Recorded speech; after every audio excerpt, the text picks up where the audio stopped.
Hello, my fellow comic book collectors. This video is going to be about FOMO. And if you're not familiar with the term FOMO, it stands for fear of missing out. And it is a real thing that comic buyers experience. That there's this comic and you see it and it's like, oh, I got to get it before somebody else gets it. There's only one of them. I got to get it. And you have that fear that you're going to miss out, especially in auctions. It can be really, really dangerous, that feeling, because let's say there's two or three people with that same feeling and they all chasing that one comic, that price of that comic will skyrocket. And I experienced this many times where I was watching a comic on Heritage and I got really excited. I was like, oh my goodness, I'm never going to see that comic again. And I, bid it, bid. And I would pay maybe 10, 20% more than I really should have paid.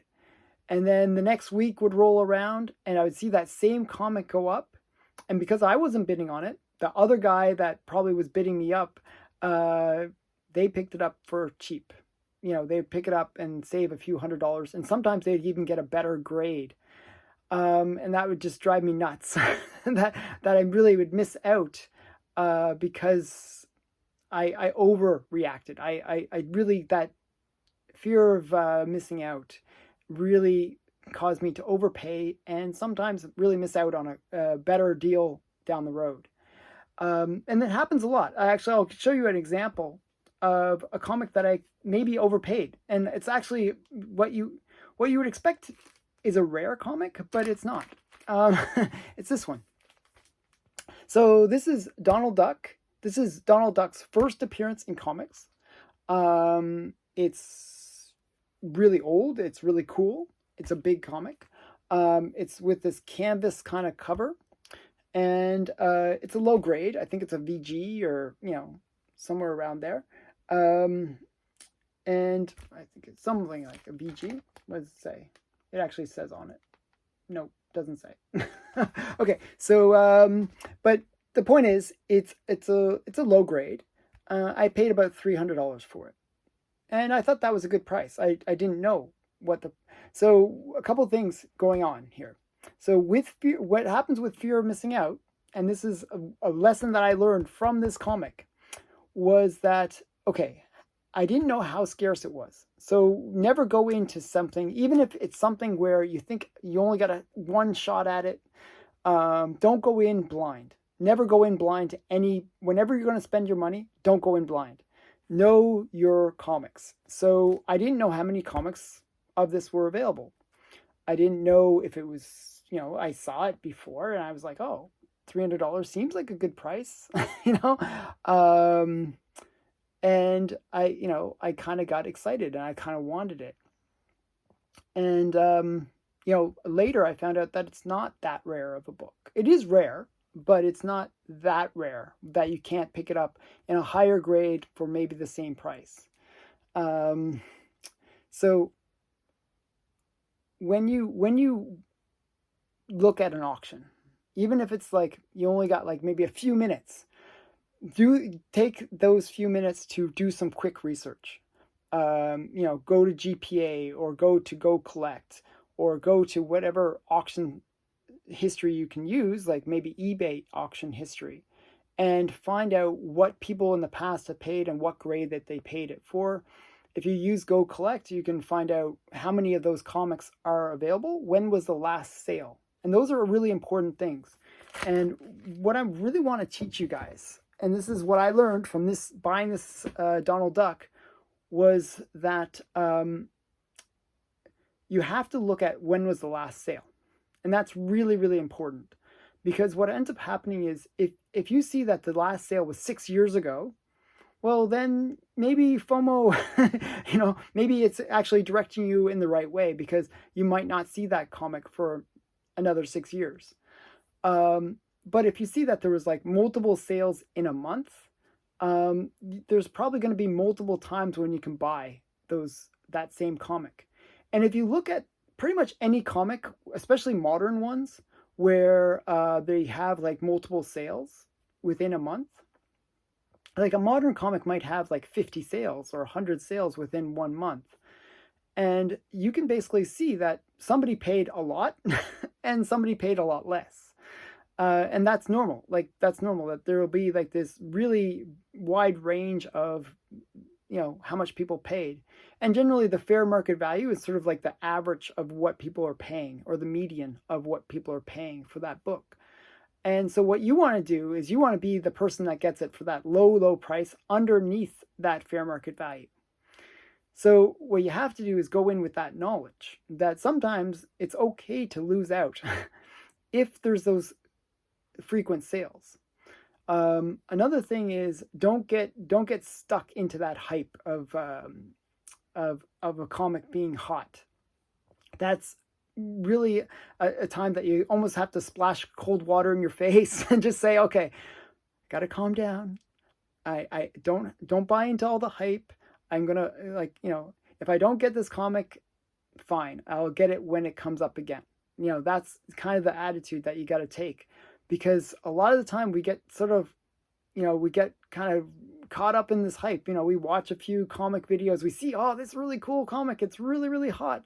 And you see that price kind of going up really, really fast. And you think, wow, I better get it now, or I'm never going to get it because it's going to go up too much. And that does happen, actually. A good example of that is Captain Marvel #1. Captain Marvel family. Marvel family #1, I should say. So I had an opportunity to buy Marvel family #1, which is the first appearance of Shazam, for $2,000. It was a 3.0, and I thought I should wait. I don't know why. I thought I should wait because it was a lot of money, and to put that all into one book, and I thought maybe I could buy it later for a better price, or I thought later I could buy something else and then wait to buy the Marvel family #1. Then movie announcements come out, and that same book is now like $8,000 to $10,000. So, or maybe even more. I've seen it actually listed as crazy as $20,000 for the same book. So those are the times where maybe that FOMO feeling can actually be in your benefit if you sort of react and buy. But I should have gone in with knowledge. Either way, so if you decide not to react to your FOMO, do it with knowledge. And if you decide to go with your FOMO, do it with knowledge. Always let some rational part of you be part of the transaction. Okay? So with the Marvel family, I should have looked at the same things. I should have said, okay, how often does this book come up? Are there any speculations that maybe there's something going to happen in the next Captain Marvel movie? Are there any rumors that I have to be aware of that could drive this book up? And that's really important. So those can make it so that the book is not affordable. In the case of the Marvel family with Black Adam, the fact that it's going to be played by The Rock is kind of a major factor for that book. Maybe not, like a lot of books, what'll happen is, you get the trailer, price goes up. You get that movie comes out, price goes up.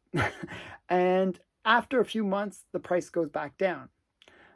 Because, there's sort of that dip after the movie's done over with, people are not so excited about it anymore, then there'll be a dip.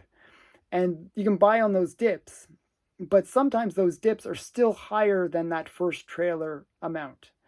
And I think with the case with Marvel family, as an example, it would be that case, because what's going to happen is they have this major actor behind it, and I have a feeling it's going to be a good movie. I think it's going to be well done.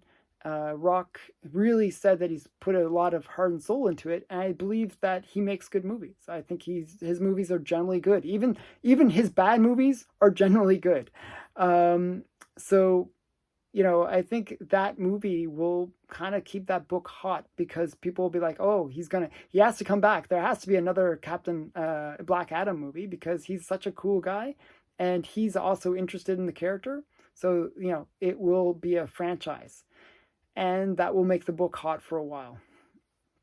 So, that happens. So you have to have that kind of insight. Having that knowledge about where these books can go really can help with your buying. I'm going to give you another example of another FOMO situation that I experienced, and it's with this book.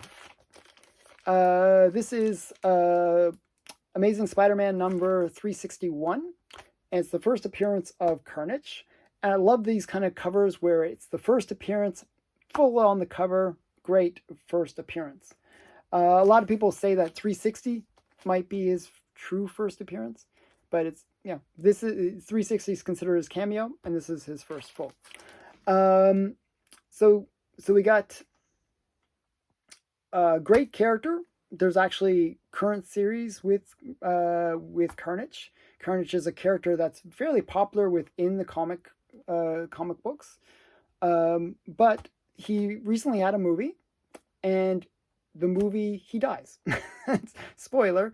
I should have done that the opposite way. But spoiler, Carnage dies. Okay? So with him being dead, well, that really kind of eliminates potential future movies. Now, there is some hope with the character Carnage and characters like Carnage that have died. One of the great things about comics is good characters never stay truly dead, and that's something you got to remember. However, right now he is dead. Okay, so what ends up happening is a comic like this, a lot of hype. Venom 2 came out, a lot of hype, and the price of this book went through the roof. I paid, I think I paid $150 for this, for 8.5. I just talked to somebody on Instagram recently, and he was going to get a 9.6, which is a much higher grade, for 180. So $30 more, and he could get a way better grade. So I was kind of like, oh man, did I overpay? Like, I totally overpaid. So that's the danger of FOMO, right? You think you're getting a good price, and actually 150 at the time when I bought this was a good price. So again, it's all about having that knowledge. What do you think is going to happen to the character?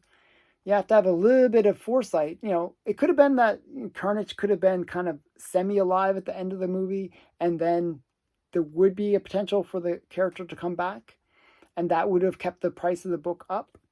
But that's the gamble that we take when we buy comics, and we kind of react to FOMO. Now I'm going to show you one more, and this is one that I just purchased. It's a pretty big. This was a big purchase for me. I paid $2,000 for it, which is a pretty big purchase. And it's not a blue label, it's a purple label. So pretty expensive for a purple label. But it's a low grade. It's a 3.0. And the restoration includes color touch and pieces added, staples removed, and tape on interior cover. So there's a bunch of things done. It's considered moderate restoration. So the point is, this comic was around $2,000, which is actually a good price for this comic, even though it's restored and so forth. It's a good price. This is the first Catwoman, where she's actually called Catwoman, and the first time she actually wears her cat suit. So Batman 1 and Batman 2, they keep on referring to her as the Cat, not Catwoman. And they refer to, they basically never show her in the costume. They don't know what she looks like in costume. And when they actually do the reveal of the costume, it's not the greatest reveal. It's like a pretty weak costume. It's basically her wearing a tights and a cat mask. It's the weakest costume ever. It's not until issue 35 that we get the Catwoman that we all know and love now. So, but this is her first thing where they actually fully announce her name as Catwoman, and where she has a costume. Not the costume, but a costume. Okay, so with all that said, a great book. A really great book to have in my collection. I'm a big Catwoman fan. This is a great book. And I went into this auction with a bunch of knowledge. I didn't want to miss out on this book. I was willing to go higher if I had to get this book, because I knew, based on having seen this in Heritage, how much it could go for. And I had seen other auctions for it, and I knew how often it kind of came up, because it's a book that I have on my radar. It was a book that I had on my want list. So I check it every week. I go through my want list and see, are any of the auctions with these comics that are on my want list? And I would see it maybe come up every, I'd say six months. I would see this book coming up on auction. And that's going to Comic Connect, that's going to Heritage, that's going to eBay, that's going to a bunch of sites to see if I could find this book. And, you know, there were higher graded ones that were just way out of my price range that do come up, but even those were fairly infrequent, but every 6 months. So I knew that if I didn't win this auction, 6 months down the road, I could probably win it. Now, this auction that I won was just before the Batman trailer dropped. So one of my concerns, and the reason I kind of went in, this is all the knowledge that you need to have when you're buying books, when you have them on your radar and you're going to bid on them. One of the concerns that I had was, okay, it's going to come up every 6 months, roughly. It's a pretty rare book. There's not that many graded copies. I think it's less than 100. Even though it is early Batman, and anyone that would have early Batman would get it graded just because it is early Batman. But one of my concerns was what was going to happen with the next Batman movie. Anytime that there's a movie, it kind of heats things up again for those comics. So is that comic 6 months from now going to be a lot more expensive, because there's going to be a trailer, there's going to be a movie announcement, there's going to be all these things that are going to really lift this book up in value. And I was lucky in a way, because I had that FOMO feeling, oh, I don't want to miss out on this. I don't want to miss out on this opportunity. But I also had that knowledge that I kind of came in with it. Okay, I know how frequently this book comes up. I know what it sold for in the past. I know what restored value should sell for. I figured it should be worth around $3,000. Getting it for $2,000 makes it much easier, much better price. So I had those facts and figures in my head. Another thing that I knew was that trailer is going to drop soon. There's going to be a trailer, and it's going to heat up all the Batman books, especially the early ones, these Golden Age Batman books. This is Batman number 3 from 1940. Okay, so it's an early Batman, going to heat up. I had a fear that Catwoman herself would heat up. There's an ongoing series right now that's kind of popular, and I knew that maybe it could heat up these older books that feature her first appearances.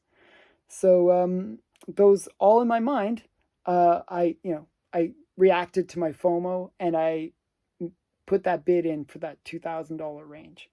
And I was quite happy to get it. I was like, oh, wow. I was actually surprised to win it for what I did, because I knew that it was going to be a great book to get.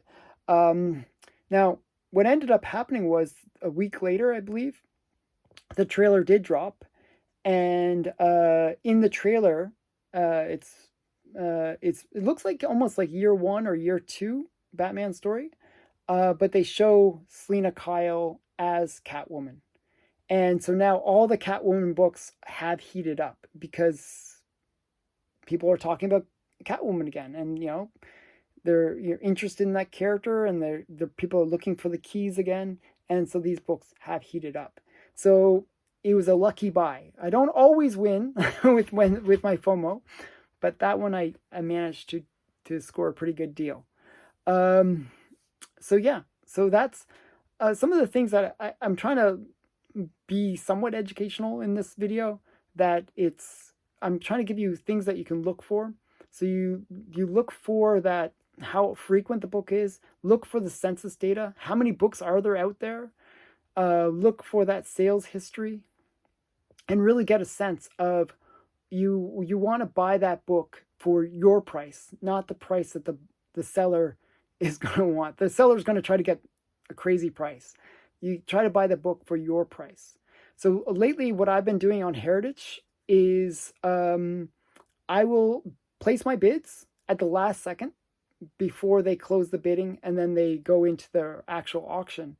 I'll put all my bids up, and I put what I think is a good price, usually a little bit below fair market value, and prices that I feel that if I can get the book for that price, then I'm happy. And then I don't even watch the auction. I try to avoid watching the auction now. Sometimes I do, and I click the extra bid, but I try to avoid that as much as possible. And if I win any auctions, then I know that I won it at the price that I wanted to get it at. And that's sometimes the best way of doing it. I've even been doing that a little bit on eBay. Usually I like to snipe things on eBay. But I've been doing that on eBay as well, where I kind of put my fair price that I kind of want to get it at. And sometimes I get sniped in the result as a result, because people will see that fair price and they'll just up $1 more, and then they got it. So yeah, so it's one of those things. It sometimes works, sometimes doesn't. But this has just been my reimagining of FOMO, and trying to give people a little bit of rationality before they react, that have that emotional reaction and buy books that maybe aren't so affordable. So another quick tip that I wanted to mention actually was that what I noticed is sometimes it's best not to bid something up, okay? And just have that fair market value and put that bid. And then what ends up happening is, if somebody bids $1 more and gets it, well, that becomes the price. And what ends up happening is, instead of having that competition where you get two people bidding up the price and they both are willing to overpay for it, you get the situation where now the benchmark has been lowered to what you actually were wanting to buy it for. So I've seen that as well, where you can actually lower the market. It's kind of a mean thing. It kind of ruins the books in a way, because it does reduce the value. But what you can do is, if you're interested in collecting for the long term, your goal is to actually pay as little for the books as possible, with the long-term goal of selling them for a lot. So what I generally do is I put my bids, I put it around fair market value or a little bit less. And if it sells for fair market value, fine. If it sells for a little bit less, then I know that the next time it comes back up, it'll sell probably for a little bit less than fair market value or fair market value. But if I get excited and I really react to my FOMO, I'll probably drive the price up, and that price will keep on skyrocketing. And I think a lot of what we're seeing in the comic market is that effect. What happens is, people watch their Comic Toms or watch my channel, and they get excited, and it doesn't take many people. It just takes 2 or 3 people to get excited about a comic. They all fight for it, and then they drive the price up. The next week it comes out, Comic Tom's hyping, oh, look at the price is going up a lot. The next week comes out, the same thing ends up happening again, and it keeps on driving that book up. Had people been a little bit more rational and kind of thought about, is it really worth, is there really that much fire behind this comic, or is it just a few small, a few bidders that are really bidding it up? It only, as I said, only takes 2 to make a comic hot, and that can be a real problem. So I hope this has been an interesting video, bit of a rant, bit of a, but Thanks for watching. Please leave a comment below and tell me what your biggest FOMO comic purchase was. And I'd love to hear that. I'd love to hear that story in the comments below. And what do you think about FOMO in general? Leave the comment below. Thanks again for watching. Bye for now.